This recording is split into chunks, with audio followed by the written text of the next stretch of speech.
श्रीलक्ष्मी श्रीमहालक्ष्मी क्षीरसागरकन्यका उत्तिष्ठ हरिसम्प्रीते भक्तानां भाग्यदायिनी।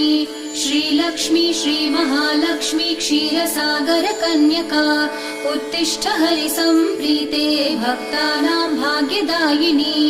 उत्तिष्ठोत्तिष्ठ श्रीलक्ष्मी विष्णुवक्षस्थलालये उत्तिष्ठ करुणापूर्णे लोकानां शुभदायिनी। उत्तिष्ठोत्तिष्ठ श्रीलक्ष्मी विष्णुवक्षस्थलालये उत्तिष्ठ करुणापूर्णे लोकानां शुभदायिनी।